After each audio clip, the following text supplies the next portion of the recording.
പുതിയൊരു ക്ലാസ്സിലേക്ക് സ്വാഗതം. ഇന്നത്തെ ക്ലാസ്സിൽ നമ്മൾ കോഗ്നിറ്റീവ് ഡെവലപ്മെൻറ്റിനെ കുറിച്ചാണ് പഠിക്കാൻ പോകുന്നത്. അഥവാ വൈജ്ഞാനിക വികാസം, ബൗദ്ധിക വികാസം എന്നൊക്കെ അറിയപ്പെടുന്നു. ഓക്കെ, അപ്പോൾ നമുക്കറിയാം ഒരു കുട്ടിയുടെ ശാരീരിക വികാസത്തോടൊപ്പം ആ കുട്ടിയുടെ വൈജ്ഞാനികപരമായ വികാസവും നടക്കുന്നുണ്ട് അല്ലേ? അല്ലെങ്കിൽ കുട്ടിയുടെ മെൻ്റൽ പ്രോസസ്സുകളിലുള്ള വികാസവും മാനസിക വ്യാപാരങ്ങളിലൊക്കെ വികാസം സംഭവിക്കുന്നുണ്ട്. ഒരു കുട്ടി ജനിക്കുന്ന സമയത്ത് ആ കുട്ടിക്ക് മുതിർന്നവരെ പോലെ ചിന്തിക്കാനോ കാണാനോ സാധിക്കില്ല എന്നുള്ളതാണ്. പിന്നീട് മറ്റു ശേഷികളെ പോലെ തന്നെ തൻ്റെ അനുഭവങ്ങളിലൂടെയാണ് വൈജ്ഞാനിക വികാസം കുട്ടിയിൽ സംഭവിക്കുന്നത്. ഓക്കെ, നമ്മൾ എങ്ങനെയാണ് നമ്മുടെ ലോകത്തെ മനസ്സിലാക്കുന്നത്? വിവരങ്ങളെ എങ്ങനെ പ്രോസസ്സ് ചെയ്യുന്നു? നമ്മുടെ ചിന്താപരമായ പ്രവർത്തനങ്ങൾ എങ്ങനെ രൂപപ്പെടുന്നു? ഇതൊക്കെ വൈജ്ഞാനിക വികാസവുമായി ബന്ധപ്പെട്ടതാണ്. ഓക്കെ, അപ്പോൾ ഈ ക്ലാസ്സിൽ നമ്മൾ വൈജ്ഞാനിക വികാസവുമായി ബന്ധപ്പെട്ട പ്രധാനപ്പെട്ട സിദ്ധാന്തങ്ങളെക്കുറിച്ചാണ് ചർച്ച ചെയ്യുന്നത്. ഓക്കെ, കുട്ടികളിൽ എങ്ങനെയാണ് വിജ്ഞാനം വികസിക്കുന്നത്? ഓക്കെ, വൈജ്ഞാനിക വികാസവുമായി ബന്ധപ്പെട്ട് പഠനം നടത്തിയ പ്രധാനപ്പെട്ട മനഃശാസ്ത്രജ്ഞരാണ് പിയാഷെ, ബ്രൂണർ, വൈഗോസ്കി. അല്ലെങ്കിൽ കോഗ്നിറ്റീവ് കൺസ്ട്രക്റ്റിവിസവുമായി ബന്ധപ്പെട്ട വ്യക്തികളാണ് അല്ലേ? പ്രധാനപ്പെട്ട വ്യക്തികളാണ് പിയാഷെ, ബ്രൂണർ, വൈഗോസ്കി. ജ്ഞാനനിർമ്മിതിവാദത്തെക്കുറിച്ച് നമ്മൾ പഠിച്ചിരുന്നു അല്ലേ? ജ്ഞാനനിർമ്മിതിവാദത്തിൻ്റെ ഉപജ്ഞാതാവായിട്ട് അറിയപ്പെടുന്ന വ്യക്തി ആരാണ്?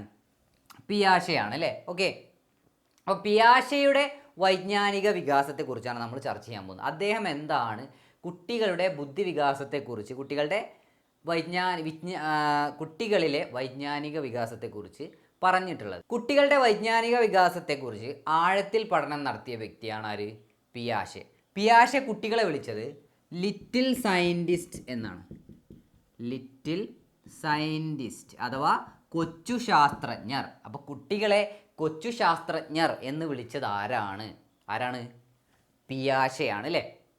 പിയാഷെയുടെ വീക്ഷണത്തിൽ മനുഷ്യൻ്റെ വികസനം എന്ന് പറയുന്നത് ഒരു വ്യക്തിയും പരിസ്ഥിതിയും തമ്മിലുള്ള കണ്ടിന്യൂസ് ആയിട്ട് തുടർച്ചയായിട്ട് നടക്കുന്ന ഒരു ഇൻ്ററാക്ഷൻ്റെ ഫലമായിട്ട് സംഭവിക്കുന്നതാണ്. അപ്പം നമ്മുടെ വിജ്ഞാനം വികസിക്കുന്നത് എങ്ങനെയാണ്? നമ്മൾ ഒരു വ്യക്തിയും പരിസ്ഥിതിയുമായിട്ടുള്ള ഇൻറ്ററാക്ഷനാണ് അല്ലേ? നമ്മൾ നിരന്തരം നമ്മുടെ ചുറ്റുപാടുമായിട്ട് ഇടപഴകിക്കൊണ്ടാണ് ജീവിക്കുന്നത്. ഈ ഇടപെടലുകളാണ് നമ്മുടെ വൈജ്ഞാനിക വികാസത്തിന് കാരണം എന്നാണ് ആര് പറയുന്നത്? പിയാഷെ പറയുന്നത്, അല്ലെങ്കിൽ കോഗ്നിറ്റീവ് കൺസ്ട്രക്റ്റിവിസ്റ്റുകളൊക്കെ പറയുന്നത് അല്ലേ? മനുഷ്യൻ തൻ്റെ പരിസ്ഥിതിയുമായി ഇൻറ്ററാക്ട് ചെയ്യുകയും പുതിയ വിജ്ഞാന ശകലങ്ങളെ അല്ലെങ്കിൽ പുതിയ വിവരങ്ങളെ നമ്മൾ എന്ത് ചെയ്യും? പ്രോസസ്സ് ചെയ്യുകയും പഴയ വിവരങ്ങളെ ഇണക്കി ചേർക്കുകയും അതിലൂടെ ഒരു വൈജ്ഞാനിക ഘടന രൂപപ്പെടുത്തിയെടുക്കുന്നു എന്നാണ് ആര് പറഞ്ഞത്? പിയാഷെ പറഞ്ഞിട്ടുള്ളത്. അപ്പോൾ നമ്മൾ എന്ത് ചെയ്യും? നമ്മുടെ ചുറ്റുപാടുമായിട്ട് ഇൻറ്ററാക്ട് ചെയ്യുകയും നമ്മളിലേക്ക് വരുന്ന വിവരങ്ങൾ നമ്മൾ പ്രോസസ്സ് ചെയ്യുകയും നമുക്ക് ഓൾറെഡി അറിയാവുന്ന വിവരങ്ങളുമായിട്ട് മാച്ച് ചെയ്യും. ഇങ്ങനെയാണ് നമ്മുടെ വൈജ്ഞാനിക ഘടന രൂപപ്പെടുത്തിയെടുക്കുന്നത്, അഥവാ ഒരു കോഗ്നിറ്റീവ് സ്ട്രക്ചർ രൂപപ്പെടുത്തുന്നു എന്നാണ് പിയാഷെ പറഞ്ഞത്. കോഗ്നിറ്റീവ് സ്ട്രക്ചർ, വൈജ്ഞാനിക ഘടന. കുറച്ച് കാര്യങ്ങൾ നമ്മൾ പറഞ്ഞിരുന്നു അല്ലേ? വൈജ്ഞാനിക പഠന സിദ്ധാന്തത്തെക്കുറിച്ച് കുറച്ച് കാര്യങ്ങൾ പറഞ്ഞിരുന്നു അല്ലേ? അപ്പോൾ ഇനി വൈജ്ഞാനിക വികാസം എങ്ങനെയാണ് നടക്കുന്നത് എന്നാണ് നമ്മൾ ഇപ്പോൾ ചർച്ച ചെയ്യുന്നത്. ഓക്കെ, പിയാഷെയുടെ പ്രധാനപ്പെട്ട ആശയങ്ങൾ എന്തൊക്കെയാണ് എന്നുള്ളത് വളരെ ഇമ്പോർട്ടൻ്റ് ആയിട്ടുള്ള ഒരു ഭാഗമാണ്. ചോദ്യങ്ങൾ എപ്പോഴും വരാറുണ്ട്. പിയാഷെയുടെ പ്രധാനപ്പെട്ട ആശയങ്ങളിൽ ഒന്നാണ് സ്കീമ. ഓക്കെ, അപ്പോൾ സ്കീമ എന്ന ആശയം ആരുമായിട്ട് ബന്ധപ്പെട്ടിരിക്കുന്നു എന്ന് ചോദിച്ചാൽ ആരുമായിട്ട് ബന്ധപ്പെട്ടതാണ്? പിയാഷെയുമായിട്ട് ബന്ധപ്പെട്ടതാണ്. ഓക്കെ, എന്താണ് സ്കീമ എന്ന് പറഞ്ഞാൽ? ഒരു വ്യക്തിയുടെ വൈജ്ഞാനിക ഘടന എന്ന് പറയുന്നത് നമ്മൾ പറഞ്ഞു കോഗ്നിറ്റീവ് സ്ട്രക്ചർ.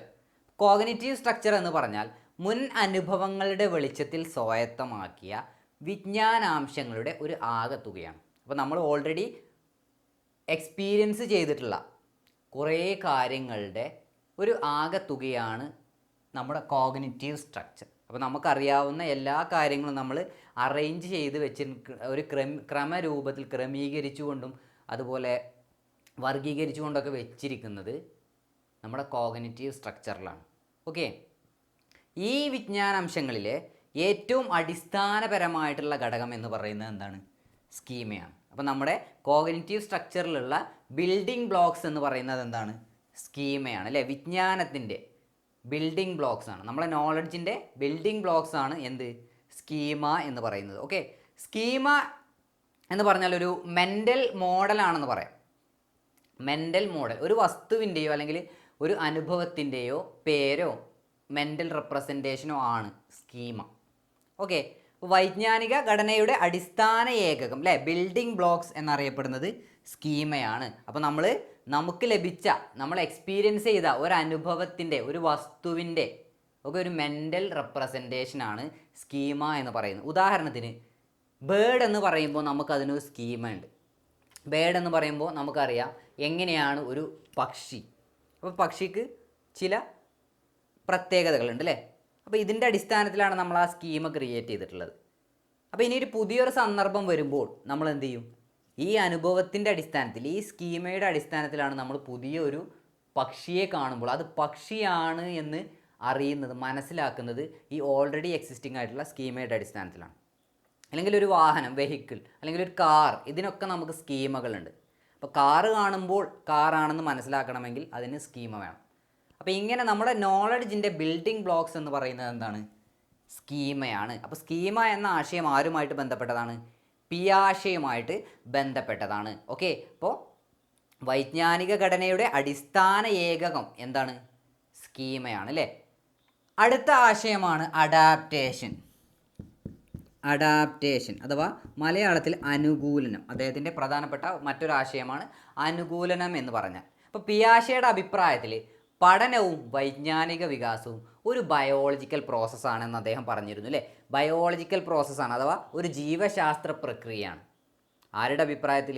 പിയാഷെയുടെ അഭിപ്രായത്തിൽ അല്ലേ. പഠനവും വൈജ്ഞാനിക വികാസവും ഒരു ജീവശാസ്ത്ര പ്രക്രിയയാണെന്നാണ് പിയാഷെ അഭിപ്രായപ്പെട്ടിട്ടുള്ളത്. അതായത് ഒരു ജീവശാസ്ത്ര പ്രക്രിയ എന്ന് പറയുന്നത്, ബയോളജിക്കൽ പ്രോസസ്സ് എന്ന് പറഞ്ഞു കഴിഞ്ഞാൽ നമുക്കറിയാം നമ്മുടെയൊക്കെ ബയോളജിക്കലായിട്ടുള്ള കുറേ പ്രോസസ്സുകൾ, അതായത് ജന്മന ഒരു ജീവിയെ സംബന്ധിച്ചിടത്തോളം ആ ജീവിക്ക് വേണ്ട കാര്യങ്ങൾ, ജീവൻ നിലനിർത്തുന്നതിന് ആവശ്യമായിട്ടുള്ള ചില കാര്യങ്ങളുണ്ട് അല്ലേ. അതൊക്കെ ബയോളജിക്കൽ പ്രോസസ്സ്. അപ്പോൾ ഭക്ഷണം ലഭിച്ചിട്ടില്ല എന്നുണ്ടെങ്കിൽ എന്ത് സംഭവിക്കും? നമുക്ക് അസ്വസ്ഥത അനുഭവപ്പെടും. ഇതൊരു ബയോളജിക്കലായിട്ടുള്ള സംഭവമാണ്. അപ്പോൾ ഈ അസ്വസ്ഥത അനുഭവപ്പെടുമ്പോൾ നമ്മൾ എന്ത് ചെയ്യും? ഈ അസ്വസ്ഥത മാറ്റുന്നതിന് വേണ്ടിയിട്ട് നമ്മൾ പ്രവർത്തിച്ചുകൊണ്ട് നമ്മൾ ഭക്ഷണം ലഭിച്ചു കഴിഞ്ഞാൽ ഈ അസ്വസ്ഥത മാറുന്നു. ഇതൊരു ബയോളജിക്കൽ പ്രോസസ്സാണ്. ഇങ്ങനെ ഭക്ഷണം, വെള്ളം, വായു ഇതൊക്കെ നമുക്ക് അത്യാവശ്യമായിട്ട് വേണ്ടതാണ് അല്ലേ. അപ്പോൾ ഇത് കിട്ടാതെ വരുമ്പോൾ നമ്മൾ അതിനു വേണ്ടി പ്രവർത്തിക്കുന്നു, പ്രവൃത്തിയിലൂടെ അത് കൈവരിക്കുന്നു, അതോടെ നമ്മൾ സാറ്റിസ്ഫൈഡ് ആവുന്നു. ഇതൊരു ബയോളജിക്കൽ പ്രോസസ്സാണ്. അപ്പോൾ ഇങ്ങനെ തന്നെയാണ് നമ്മുടെ അറിവിൻ്റെ, വിജ്ഞാനത്തിൻ്റെ വികസനവും നടക്കുന്നത് എന്നാണ് പിയാഷെ അഭിപ്രായപ്പെടുന്നത്. ഓക്കെ, അപ്പോൾ ബയോളജിക്കലി പറയുകയാണെങ്കിൽ ഒരു ജീവിയെ സംബന്ധിച്ചിടത്തോളം ആ ജീവി യാതൊരു പ്രശ്നവുമില്ലാതെ ജീവിക്കാനാണ് ഇഷ്ടപ്പെടുന്നത്. ഒരു പ്രശ്നവുമില്ലാതെ തൻ്റെ പരിസ്ഥിതി, തൻ്റെ ചുറ്റുപാടിൽ ജീവിച്ചു പോകാനാണ് ഏതൊരു ജീവിയും ഇഷ്ടപ്പെടുന്നത്. എന്നാൽ പലപ്പോഴും ഈ ജീവിക്ക് വ്യത്യസ്തമായിട്ടുള്ള ധാരാളം ചോദകങ്ങളെ നേരിടേണ്ടി വരും. ഇങ്ങനെ വരുമ്പോൾ എന്ത് സംഭവിക്കും? നമുക്ക് അസ്വസ്ഥത പല സന്ദർഭങ്ങളിലും വരാറുണ്ട് അല്ലേ. അപ്പോൾ അതായത് ഒരു ജീവി ഒരു പ്രശ്നവുമില്ലാതെ നിൽക്കുന്ന ഒരു സന്ദർഭത്തിലാണെങ്കിൽ ഒരു ഇക്വലിബ്രിയത്തിലാണെന്ന് നമുക്ക് പറയാം അല്ലേ. ഒരു ഇക്വലിബ്രിയത്തിലാണ്. എന്നാൽ വ്യത്യസ്തമായിട്ടുള്ള പല സിറ്റുവേഷൻസും പല ചോദകങ്ങളെയും നേരിടേണ്ടി വരുമ്പോൾ ഈ ഇക്വലിബ്രിയം മാറുന്നു. ഇക്വലിബ്രിയത്തിന് പ്രശ്നം സംഭവിക്കുന്നു. ഇക്വലിബ്രിയത്തിൽ നിന്നും പിന്നീട് എന്തിലേക്ക് മാറും? ഡിസ്ഇക്വലിബ്രിയം ആവും. അതായത് നമുക്ക് ഭക്ഷണം ലഭിച്ചുകൊണ്ടിരിക്കുകയാണ്, എല്ലാ കൃത്യസമയത്തിന് ഭക്ഷണം ലഭിക്കുന്നുണ്ട്, നമ്മൾ ഇക്വലിബ്രിയത്തിലാണ് അല്ലേ. എന്നാൽ നമുക്ക് ഭക്ഷണം ലഭിക്കുന്നില്ല, ഭയങ്കര വിശപ്പ് അനുഭവപ്പെടുന്നു, ഭക്ഷണം ലഭിക്കുന്നേ ഇല്ല. ഇവിടെ എന്തായി? നമ്മൾ ഡിസ്ഇക്വലിബ്രിയത്തിലായി. അപ്പോൾ ഡിസ്ഇക്വലിബ്രിയത്തിലായി കഴിഞ്ഞാൽ നമ്മൾ പിന്നീട് എന്ത് ചെയ്യും? ഇക്വലിബ്രിയത്തിൽ എത്തിച്ചേരുന്നതിന് വേണ്ടിയിട്ട് പ്രവൃത്തിയിൽ ഏർപ്പെടും. പ്രവർത്തിച്ചുകൊണ്ട് നമ്മൾ ഈ ഇക്വലിബ്രിയം വീണ്ടെടുക്കാൻ ശ്രമിക്കും. ഇതൊരു ജീവിയുടെ ബയോളജിക്കൽ പ്രോസസ്സാണെന്ന് പറയാം. അപ്പോൾ വ്യത്യസ്തമായിട്ടുള്ള ആന്തരികവും ബാഹ്യവുമായിട്ടുള്ള വ്യത്യസ്തമായിട്ടുള്ള ചോദകങ്ങളെ നേരിടേണ്ടി വരുമ്പോൾ സന്തുലിതാവസ്ഥ നഷ്ടപ്പെടുന്നു അല്ലേ. ഇക്വലിബ്രിയം നഷ്ടപ്പെടുന്നു, നമ്മൾ അസന്തുലിതാവസ്ഥയിലാവുന്നു, ഡിസ്ഇക്വലിബ്രിയത്തിലാവുന്നു. അപ്പോൾ ഇത് മൂലമുണ്ടാവുന്ന ഒരു അസന്തുലിതാവസ്ഥ, ഈ ചോദകങ്ങളെ നേരിടേണ്ടി വരുമ്പോൾ നമ്മളിൽ സൃഷ്ടിക്കപ്പെടുന്ന ഈ അസന്തുലിതാവസ്ഥ ജീവിയിൽ അസ്വസ്ഥത ഉണ്ടാക്കുന്നു എന്ന് നമ്മൾ പറഞ്ഞു അല്ലേ. ഈ നഷ്ടപ്പെട്ട അസന്തുലിതാവസ്ഥ വീണ്ടെടുക്കാൻ ജീവി എന്ത് ചെയ്യും? പ്രവൃത്തിയിൽ ഏർപ്പെടും. അപ്പോൾ പിയാഷെയുടെ അഭിപ്രായത്തിൽ വൈജ്ഞാനിക വികാസം നടക്കുന്നത് ഇക്വലിബ്രേഷൻ എന്ന പ്രക്രിയയിലൂടെയാണ്. ഇക്വലിബ്രേഷൻ എന്താണ്? ഇക്വലിബ്രേഷൻ അഥവാ സമതുലനം. ഇക്വലിബ്രേഷൻ. ഇപ്പോൾ നമ്മൾ അഡാപ്റ്റേഷനെ കുറിച്ചാണ് പറഞ്ഞത് അല്ലേ. അഡാപ്റ്റേഷൻ എന്ന് പറഞ്ഞാൽ ഇക്വലിബ്രേഷൻ നടത്തുന്ന ഒരു പ്രോസസ്സാണ് അല്ലേ. നമ്മൾ നമ്മുടെ പരിസ്ഥിതിയുമായിട്ട് അഡ്ജസ്റ്റ് ചെയ്ത് അഡാപ്റ്റ് ചെയ്തുകൊണ്ട് പോകാനുള്ള ഒരു കഴിവാണ് അല്ലേ, അല്ലെങ്കിൽ ആ ഒരു പ്രവൃത്തിയാണ് അഡാപ്റ്റേഷൻ എന്ന് പറയുന്നത്. അപ്പോൾ ഇക്വലിബ്രേഷൻ, വൈജ്ഞാനിക വികാസം നടക്കുന്നത് ഏതിലൂടെയാണ്? ഇക്വലിബ്രേഷൻ എന്ന പ്രോസസ്സിലൂടെയാണ്. ഇക്വലിബ്രേഷൻ എന്ന് പറഞ്ഞാൽ അസന്തുലിതാവസ്ഥയിൽ നിന്നും വീണ്ടും പ്രവൃത്തിയിൽ ഏർപ്പെട്ടുകൊണ്ട് സന്തുലിതാവസ്ഥയിൽ എത്തിച്ചേരുന്ന ഒരു പ്രോസസ്സാണ് ഇക്വലിബ്രേഷൻ എന്ന് പറയുന്നത്. ഓക്കെ, അപ്പോൾ നമ്മുടെ വൈജ്ഞാനിക വികാസവും ഇതുപോലെ ഏതിലൂടെയാണ് സംഭവിക്കുന്നത്? ഇക്വലിബ്രേഷനിലൂടെയാണ്. അതായത് നമുക്ക് ഓൾറെഡി അറിയാവുന്ന കാര്യങ്ങൾ, ഒരു കുട്ടിയെ സംബന്ധിച്ചിടത്തോളം ആ കുട്ടിക്ക് ഓൾറെഡി അറിയാവുന്ന വിവരങ്ങൾ, അറിവുകൾ, അത് വെച്ച് പോവുകയാണെങ്കിൽ ആ കുട്ടി എന്താണ്? ഇക്വലിബ്രേറ്റിലാണെന്ന് പറയാം, ജീവിച്ചു പോകുന്നു. പെട്ടെന്ന് കുട്ടിക്ക് അറിയാത്ത ഒരു സംഭവം കുട്ടിയുടെ മുന്നിലേക്ക് വരുന്നു, കുട്ടിക്ക് അറിയാത്ത ഒരു വസ്തു കുട്ടി കാണുന്നു, അല്ലെങ്കിൽ ആരെങ്കിലും അതിനെക്കുറിച്ച് പറയുന്നു. ഇങ്ങനെയൊക്കെ സംഭവിക്കുമ്പോൾ കുട്ടിയിൽ എന്ത് ചെയ്യും? അസന്തുലിതാവസ്ഥ ക്രിയേറ്റ് ചെയ്യും അല്ലേ. പിന്നീട് കുട്ടി എന്ത് ചെയ്യും? കുട്ടിയുടെ സന്തുലിതാവസ്ഥ വീണ്ടെടുക്കുന്നതിന് വേണ്ടിയിട്ട് മെൻ്റൽ ഓപ്പറേഷൻസിൽ ഏർപ്പെടും. അപ്പോൾ ഇങ്ങനെയാണ് ഇക്വലിബ്രേഷൻ സംഭവിക്കുന്നത്. അപ്പോൾ ഇക്വലിബ്രേഷൻ എന്ന് പറഞ്ഞാൽ എന്താണ്? ബാലൻസിങ് ഓഫ് കോഗ്നിറ്റീവ് സ്ട്രക്ചർ എന്ന് പറയാം. നമ്മളെ വൈജ്ഞാനിക ഘടന ബാലൻസ് ചെയ്ത് നിർത്തുന്ന ഒരു പ്രോസസ്സാണെന്ത്? ഇക്വലിബ്രേഷൻ എന്ന് പറയുന്നത്. ഓക്കെ, അപ്പോൾ ജീവശാസ്ത്രപരമായ നമ്മുടെ ആവശ്യങ്ങളായ ഭക്ഷണം, വായു, വെള്ളം ഇവ ലഭിക്കാതെ ആകുമ്പോൾ നമ്മളിൽ എന്ത് സംഭവിക്കും? അസന്തുലിതാവസ്ഥ, നമ്മുടെ സന്തുലിതാവസ്ഥ നഷ്ടപ്പെടുന്നു അല്ലേ. അപ്പോൾ ഇതുപോലെ വൈജ്ഞാനികമായ അസന്തുലിതാവസ്ഥ സൃഷ്ടിക്കുന്ന സന്ദർഭങ്ങളുണ്ട് എന്നാണ് ആര് പറയുന്നത്? പിയാഷെ പറയുന്നത്. ഈ സന്തുലിതാവസ്ഥ വീണ്ടെടുക്കുന്നത് 2 പ്രക്രിയകളിലൂടെയാണ്. ആ 2 പ്രക്രിയകളാണ് assimilation and accommodation. Assimilation and accommodation, മലയാളത്തിൽ സ്വാംശീകരണം. എന്താണ്? സ്വാംശീകരണം. അതുപോലെ സംസ്ഥാപനം. അപ്പോൾ നമ്മൾ വൈജ്ഞാനികപരമായിട്ടുള്ള സന്തുലിതാവസ്ഥ വീണ്ടെടുക്കുന്നത് 2 പ്രോസസ്സുകളിലൂടെയാണ്, അല്ലെങ്കിൽ ഇക്വലിബ്രേഷൻ നടത്തുന്നത് 2 പ്രോസസ്സുകളിലൂടെയാണ്. ഏതൊക്കെയാണ്? സ്വാംശീകരണവും അതുപോലെ സംസ്ഥാപനവും. ഓക്കെ, എന്താണ് സ്വാംശീകരണം എന്ന് പറഞ്ഞാൽ? അസിമിലേഷൻ എന്ന് പറഞ്ഞു കഴിഞ്ഞാൽ fitting new information into already existing schemas എന്ന് പറയാം. നമുക്ക് ഓൾറെഡി അറിയാവുന്ന സ്കീമകളിലേക്ക് പുതിയ അറിവിനെ, പുതിയ വിവരങ്ങളെ മാച്ച് ചെയ്തുകൊണ്ട് ഉൾക്കൊള്ളിക്കുന്ന പ്രോസസ്സാണെന്ത്? അസിമിലേഷൻ എന്ന് പറഞ്ഞാൽ. ഉദാഹരണമായിട്ട് നമ്മുടെ വൈജ്ഞാനിക ഘടനയിൽ സൃഷ്ടിക്കപ്പെടുന്ന, ഒരു കുട്ടിയുടെ വൈജ്ഞാനിക ഘടനയിൽ സൃഷ്ടിക്കപ്പെടുന്ന അസന്തുലിതാവസ്ഥയെക്കുറിച്ച് പറയാം. കുട്ടി പക്ഷി എന്താണ് എന്ന് പഠിച്ചു. എന്താണ് പക്ഷി എന്ന് കുട്ടിക്ക് അറിയാം. ഇപ്പോൾ പക്ഷിയുടെ സവിശേഷതകൾ എന്തൊക്കെയാണ് എന്നറിയാം. ഈ കുട്ടി ആദ്യമായിട്ട് ഒരു എയ്റോപ്ലെയിൻ കണ്ടു കഴിഞ്ഞാൽ ആ കുട്ടി എന്ത് ചെയ്യും? എയ്റോപ്ലെയിൻ നോക്കിക്കൊണ്ട് പറയും അതാ ഒരു ബേർഡ് എന്ന് പറയും, ഒരു പക്ഷി എന്ന് പറയും അല്ലേ. അപ്പോൾ ഇവിടെ സംഭവിച്ചത് അസിമിലേഷൻ ആണെന്ന് പറയാം. എന്നാൽ നമുക്കറിയാം കുട്ടി കണ്ടത് എന്താണ്? എയ്റോപ്ലെയിനാണ്. കുട്ടിയുടെ അമ്മയോ ആരെങ്കിലും കുട്ടിയോട് പറയുന്നു എന്താണ്? അത് പക്ഷിയല്ല എന്ന് പറയുമ്പോൾ എന്ത് സംഭവിക്കും? കുട്ടിയുടെ വൈജ്ഞാനിക ഘടനയിൽ അസന്തുലിതാവസ്ഥ സൃഷ്ടിക്കപ്പെടുന്നു. ഓക്കെ, അപ്പോൾ കുട്ടിക്ക് ഓൾറെഡി അറിയാവുന്ന അറിവ് വെച്ച് പോവുകയാണെങ്കിൽ കുഴപ്പമൊന്നുമില്ല. പക്ഷേ കുട്ടിയോട് പറയുന്നു അത് ബേഡല്ല. കുട്ടിക്ക് ബേഡിനെ കുറിച്ച് അറിയാം, കുട്ടി അത് ബേഡാണ് എന്ന് പറഞ്ഞു. എന്നാൽ കുട്ടിയോട് പറയുന്നു അത് ബേഡല്ല. അപ്പോൾ അവിടെ അസന്തുലിതാവസ്ഥ സൃഷ്ടിക്കപ്പെടും. പിന്നെ എന്താണ് എന്നറിയാനുള്ള ഒരു പ്രശ്നം അവിടെ രൂപപ്പെട്ടു അല്ലേ. പിന്നീട് കുട്ടി മെൻ്റൽ ഓപ്പറേഷൻസിൽ ഏർപ്പെടുന്നു. എന്നിട്ട് കുട്ടിയോട് പറഞ്ഞു കൊടുക്കുകയാണ് അത് എയ്റോപ്ലെയിനാണ്, അതിൻ്റെ സവിശേഷതകൾ എന്തൊക്കെയാണ് എന്ന് പറഞ്ഞു കൊടുക്കുകയാണ്. അപ്പോൾ ഈ ഒരു സന്ദർഭത്തിൽ നടക്കുന്നത് അസിമിലേഷനും അക്കോമഡേഷനുമാണ്. അപ്പോൾ അസിമിലേഷൻ എന്ന് പറഞ്ഞാൽ കുട്ടി ആദ്യം പറഞ്ഞു അത് എന്താണെന്ന് പറഞ്ഞു?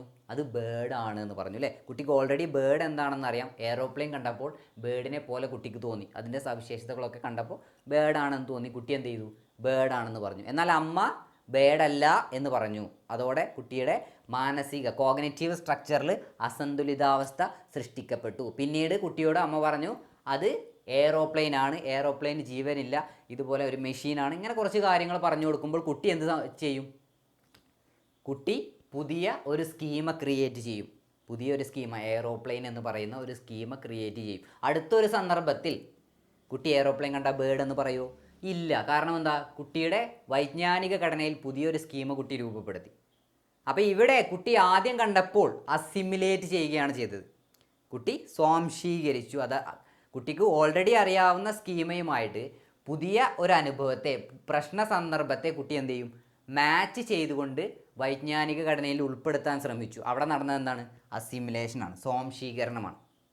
എന്നാൽ അത് കുട്ടിക്ക് അസിമുലേറ്റ് ചെയ്യാൻ സാധിച്ചോ? ഇല്ല. കാരണം എന്താ? അമ്മ പറഞ്ഞു അത് ബേർഡ് അല്ല എന്ന് പറഞ്ഞപ്പോൾ കുട്ടിക്ക് അത് അസിമുലേറ്റ് ചെയ്യാൻ സാധിച്ചില്ല. പിന്നീട് അമ്മ പറഞ്ഞു അത് എയറോപ്ലെയിൻ ആണ്. ഇങ്ങനെ ക്വാളിറ്റീസൊക്കെ പറഞ്ഞു കൊടുത്തപ്പോൾ കുട്ടി പുതിയൊരു സ്കീമ ക്രിയേറ്റ് ചെയ്തുകൊണ്ട് ആ അറിവിനെ ഉൾപ്പെടുത്തി. ഇവിടെ സംഭവിച്ചത് എന്താണ്? അക്കോമഡേഷനാണ്. അപ്പോൾ അസിമുലേഷൻ എന്ന് പറഞ്ഞാൽ ഓൾറെഡി അറിയാവുന്ന സ്കീമകളുമായിട്ട്, വൈജ്ഞാനിക ഘടനയിലുള്ള സ്കീമകളുമായിട്ട് പ്രശ്ന സന്ദർഭത്തിലെ അറിവിനെ, വിവരങ്ങളെ ബന്ധപ്പെടുത്തുക വഴി അപരിചിതമായ ഈ വിവരങ്ങളെ നമ്മൾ എന്ത് ചെയ്യും? പരിചിതമാക്കുന്ന ഒരു പ്രോസസ്സാണ്. ഓക്കെ, വൈജ്ഞാനിക ഘടനയിലുള്ള പരിചിത സ്കീമുകളുമായിട്ട് പുതിയ അറിവിനെ ബന്ധപ്പെടുത്തിക്കൊണ്ട് മാച്ച് ചെയ്തുകൊണ്ട് ആ വൈജ്ഞാനിക ഘടനയിൽ ഉൾപ്പെടുത്തുകയാണെങ്കിൽ അതിനെന്തെന്ന് വിളിക്കാം? അസിമുലേഷൻ എന്ന് വിളിക്കാം അല്ലേ? ഇനി അതുപോലെ മറ്റൊരു ഉദാഹരണം ഞാൻ പറഞ്ഞുതരാം. അതായത് ഒരു കുട്ടി, നായയെ കണ്ടിട്ടുള്ള ഒരു കുട്ടി, നായ എന്താണെന്ന് അറിയാം, നായയുടെ സവിശേഷത എന്താണ് എന്നൊക്കെ അറിയാം. അപ്പോൾ ഈ കുട്ടി അമ്മയുടെ കൂടെ പാർക്കിലൂടെ നടന്നു വന്ന സമയത്ത് കുട്ടി ഒരു പ്രത്യേക രീതിയിലുള്ള നായയെ കാണുന്നു. അതായത് നിറയെ രോമങ്ങളുള്ള ഒരു നായയെ കാണുന്നു എന്ന് വിചാരിക്കുക. അപ്പോൾ കുട്ടി എന്ത് ചെയ്യും? കുട്ടി അതിൻ്റെ ക്വാളിറ്റീസ്, കുട്ടിക്ക് ഓൾറെഡി അറിയാവുന്ന സ്കീമ വെച്ചുകൊണ്ട് ഈ ഒരു ജീവിയെ, ഈ ഒരു വസ്തുവിനെ കുട്ടി എന്ത് ചെയ്യും? അനലൈസ് ചെയ്യും. അനലൈസ് ചെയ്തുകൊണ്ട് കുട്ടി എന്ത് ചെയ്യും? അത് ഓൾറെഡി അറിയാവുന്ന സ്കീമയിലേക്ക്, രോമമുള്ള നായ അല്ലെങ്കിൽ പുതിയൊരു സ്കീമ അവിടെ അല്ല, ഓൾറെഡി അറിയാവുന്ന സ്കീമയിലേക്കാണ് കുട്ടി ആഡ് ചെയ്തത് അല്ലേ? ഡോഗാണ് എന്ന് ആഡ് ചെയ്തു, അസിമുലേറ്റ് ചെയ്തു. ഇവിടെ അസിമുലേഷനാണ് സംഭവിച്ചത്. പിന്നെ കുറച്ചും കൂടി മുന്നോട്ട് കുട്ടി പോയപ്പോൾ അവിടെ കാണുന്നത് എന്താണ്? ഒരു പൂച്ചയെ കാണുന്നു. പൂച്ചയെ ഇതുവരെ കുട്ടി കണ്ടിട്ടില്ല. പൂച്ചയെ കണ്ടപ്പോൾ കുട്ടി എന്ത് ചെയ്തു? കുട്ടിക്കൊന്നും മനസ്സിലാവുന്ന ഏത് ജീവിയാണെന്ന് അസിമുലേറ്റ് ചെയ്യാൻ സാധിക്കുന്നില്ല. ആ സന്ദർഭത്തിൽ കുട്ടിയുടെ അമ്മ അല്ലെ അച്ഛൻ ആരെങ്കിലും കുട്ടിയോട് പറയുകയാണെന്ത്? അത് പൂച്ചയാണ്, പൂച്ച ചെറിയ ജീവിയാണ്, മ്യാവു എന്ന് പറയുന്നു. ഇങ്ങനെ കുറേ കാര്യങ്ങൾ പറഞ്ഞു കൊടുക്കുമ്പോൾ കുട്ടി എന്ത് ചെയ്യും? ഈ അറിവിനെ അക്കോമഡേറ്റ് ചെയ്യും. പുതിയൊരു സ്കീമ ക്രിയേറ്റ് ചെയ്തുകൊണ്ട്, പൂച്ച എന്ന് പറയുന്ന ഒരു സ്കീമ ക്രിയേറ്റ് ചെയ്തുകൊണ്ട് അറിവിനെ അക്കോമഡേറ്റ് ചെയ്യും. അപ്പോൾ ഈ രണ്ട് പ്രോസസ്സുകളിലൂടെയാണ് വൈജ്ഞാനിക വികാസം സംഭവിക്കുന്നത്, അല്ലെങ്കിൽ ഇക്വലിബ്രേഷൻ നടക്കുന്നത് എന്ന് നമ്മൾ പറഞ്ഞു അല്ലേ? ഓക്കെ, അപ്പോൾ എന്താണ് സംസ്ഥാപനം എന്ന് പറഞ്ഞാൽ? Creating new schemas that are not fitted with known schemas എന്ന് പറയാം. അപ്പോൾ അറിയാവുന്ന സ്കീമുകളുമായിട്ട് ഫിറ്റ് ആവാത്ത സന്ദർഭത്തിൽ നമ്മൾ പുതിയ സ്കീമുകൾ ക്രിയേറ്റ് ചെയ്തുകൊണ്ട് ആ അറിവിനെ ഉൾപ്പെടുത്തുന്ന പ്രക്രിയയാണെന്ത്? അക്കോമഡേഷൻ. എന്നാൽ അസിമുലേഷൻ എന്ന് പറഞ്ഞാലോ, ഓൾറെഡി അറിയാവുന്ന സ്കീമുകളുമായിട്ട് മാച്ച് ചെയ്തുകൊണ്ട് ആ അറിവിനെ ഉൾപ്പെടുത്തുകയാണെങ്കിൽ അവിടെ അസിമുലേഷൻ ആണ്. ഓക്കെ, പിയാഷെയുടെ അഭിപ്രായത്തിൽ വൈജ്ഞാനികമായ അസന്തുലിതാവസ്ഥ ഉണ്ടാവുക, വൈജ്ഞാനികമായിട്ടുള്ള ഡിസ്ഇക്വലിബ്രിയം ഉണ്ടാവുകയും അതിലൂടെ അസിമുലേഷനും അക്കോമഡേഷനും നടന്നാൽ മാത്രമേ വൈജ്ഞാനിക വികാസം നടക്കൂ എന്നാണ് ആര് പറയുന്നത്? പിയാഷെ പറയുന്നത്. ഓക്കെ, അപ്പോൾ പഠനം നടക്കാൻ, കുട്ടിയുടെ വിജ്ഞാനം വികസിക്കുന്നതിന് വേണ്ടിയിട്ട് മാനസികമായ അസന്തുലിതാവസ്ഥ സൃഷ്ടിക്കുക എന്നുള്ളതാണ് പിയാഷെയുടെ സിദ്ധാന്തം അഭിപ്രായപ്പെടുന്നത്. ഓക്കെ, കുട്ടികളുടെ വൈജ്ഞാനിക വികാസവുമായി ബന്ധപ്പെട്ട അദ്ദേഹത്തിൻ്റെ നിഗമനങ്ങളും അദ്ദേഹത്തിൻ്റെ ഈ സിദ്ധാന്തവും രൂപപ്പെടുത്തിയിട്ടുള്ളത് സ്വന്തം കുട്ടികളെ നിരീക്ഷിച്ചുകൊണ്ട് തന്നെയാണ്. ഓക്കെ, അപ്പോൾ നമ്മൾ പറഞ്ഞത് പിയാഷെയുടെ വൈജ്ഞാനിക വികാസത്തെക്കുറിച്ചുള്ള കാഴ്ചപ്പാടുകളായിരുന്നു അല്ലേ? വൈജ്ഞാനിക വികാസം എന്ന് പറയുന്നത് ഒരു ജീവശാസ്ത്ര പ്രക്രിയയാണെന്നാണ് പിയാഷ അഭിപ്രായപ്പെടുന്നത്. കുട്ടികളെ ലിറ്റിൽ സയൻറ്റിസ്റ്റ്, കൊച്ചു ശാസ്ത്രജ്ഞർ എന്ന് അദ്ദേഹം വിളിച്ചു. അതുപോലെ അദ്ദേഹത്തിൻ്റെ പ്രധാനപ്പെട്ട ആശയങ്ങളാണ് സ്കീമ. സ്കീമ എന്ന് പറഞ്ഞാൽ എന്താണ്? വൈജ്ഞാനിക ഘടനയുടെ അടിസ്ഥാന ഏകകമാണ് അല്ലേ? കോഗ്നിറ്റീവ് സ്ട്രക്ചറിൻ്റെ അടിസ്ഥാന ഏകകമാണ്. ഈ കോഗ്നിറ്റീവ് സ്ട്രക്ചർ ബിൽഡ് ചെയ്തിരിക്കുന്നത് എങ്ങനെയാണ്? കുറേ സ്കീമുകൾ അറേഞ്ച് ചെയ്തുകൊണ്ടാണ്. ധാരാളം എന്ത് കാര്യം എടുത്തു കഴിഞ്ഞാലും നമുക്ക് സ്കീമുകളുണ്ട്. അഥവാ നമ്മുടെ ഒരു മെൻ്റൽ റെപ്രസെൻറ്റേഷനാണ്, നമ്മുടെ ഒരു മാനസിക ബിംബമാണ് സ്കീമ എന്ന് പറഞ്ഞാൽ. അത് ജീവിയെ സംബന്ധിച്ചോ, ജീവിയാവാം, ഒരു ജീവിയുടെ പേരാവാം, സന്ദർഭമാവാം, എന്തുമാവാം, ആക്ഷൻസ് ആവാം, ഇതൊക്കെ സ്കീമുകളാണ്. വ്യത്യസ്തമായിട്ടുള്ള സ്കീമുകൾ നമ്മൾ രൂപപ്പെടുത്തുന്നു. അപ്പോൾ ഈ സ്കീമുകൾ വൈജ്ഞാനിക ഘടനയിലേക്ക് ഉൾപ്പെടുത്തുന്നതിലൂടെയാണ് വൈജ്ഞാനിക വികാസം നടക്കുന്നത്. നമുക്ക് അനുഭവങ്ങൾ കൂടുന്നതിനനുസരിച്ച് സ്കീമുകൾ കൂടിക്കൊണ്ടേയിരിക്കും. ഓക്കെ, അപ്പോൾ ഇനി അദ്ദേഹത്തിൻ്റെ മറ്റൊരു ആശയമാണ് അഡാപ്റ്റേഷൻ അല്ലേ? അനുകൂലനം. നമ്മൾ അഡാപ്റ്റ് ചെയ്തു പോവുക എന്ന സന്ദർഭവുമായിട്ട് ഒത്തുപോകുന്നതിനുള്ള ശ്രമമാണെന്ത്? അഡാപ്റ്റേഷൻ എന്ന് പറയുന്നത്. അപ്പോൾ അഡാപ്റ്റേഷൻ എങ്ങനെയാണ് സംഭവിക്കുന്നത്? ഇക്വലിബ്രേഷൻ എന്ന പ്രോസസ്സിലൂടെയാണ് അല്ലേ? ഇക്വലിബ്രേഷൻ എന്ന് പറഞ്ഞാൽ എന്താണ്? സമതുലനം എന്നാണ്. ഇക്വലിബ്രേഷൻ നടക്കുന്നത് രണ്ട് പ്രക്രിയകളിലൂടെയാണ്. ഏതൊക്കെയാണ്? അസിമുലേഷൻ ആൻഡ് അക്കോമഡേഷൻ, സ്വാംശീകരണവും സംസ്ഥാപനവും. സ്വാംശീകരണം എന്ന് പറഞ്ഞാൽ എന്താണ്? ഓൾറെഡി ഉള്ള സ്കീമുകളുമായിട്ട് പുതിയ അറിവിനെ മാച്ച് ചെയ്തുകൊണ്ട് ഉൾപ്പെടുത്തുന്നതിനെയാണ് അസിമിലേഷൻ, സ്വാംശീകരണം എന്ന് പറയുന്നത്. എന്നാൽ സംസ്ഥാപനം എന്ന് പറഞ്ഞാലോ, അസിമിലേഷൻ സംഭവിക്കാതെ വരുമ്പോൾ, അഥവാ ഓൾറെഡി അറിയാവുന്ന വിവരങ്ങളിലേക്ക്, അറിവിലേക്ക് പുതിയ വിവരങ്ങൾ മാച്ച് ആവാതെ വരുമ്പോൾ വൈജ്ഞാനിക ഘടനയിൽ അസന്തുലിതാവസ്ഥ ഉണ്ടാകുന്നു അല്ലേ. അപ്പോൾ ഈ അസന്തുലിതാവസ്ഥ മാറ്റുന്നതിന് വേണ്ടിയിട്ട് നമ്മൾ എന്ത് ചെയ്യും? പുതിയ ഒരു സ്കീമ ക്രിയേറ്റ് ചെയ്തുകൊണ്ട് ആ അറിവിനെ വൈജ്ഞാനിക ഘടനയിലേക്ക് ഉൾപ്പെടുത്തുന്ന പ്രോസസ്സാണെന്ത്? അക്കോമഡേഷൻ എന്ന് പറയുന്നത്. ഓക്കെ, അപ്പോൾ ഇനി പിയാഷെ വൈജ്ഞാനിക വികാസത്തിൻ്റെ 4 ഘട്ടങ്ങളെക്കുറിച്ച് പറയുന്നു. അഥവാ നമ്മുടെ വൈജ്ഞാനിക വികാസം നടക്കുന്നത് 4 ഘട്ടങ്ങളിലൂടെയാണ് എന്ന് പറയുന്നു. അപ്പോൾ അടുത്ത ക്ലാസ്സിൽ നമുക്ക് ഈ 4 ഘട്ടങ്ങളെക്കുറിച്ച്, അദ്ദേഹത്തിൻ്റെ വളരെ ഇമ്പോർട്ടൻ്റ് ആയിട്ടുള്ള 4 ഘട്ടങ്ങളെക്കുറിച്ചും അതിൻ്റെ സവിശേഷതകളെക്കുറിച്ചും പഠിക്കാം. ഓക്കെ.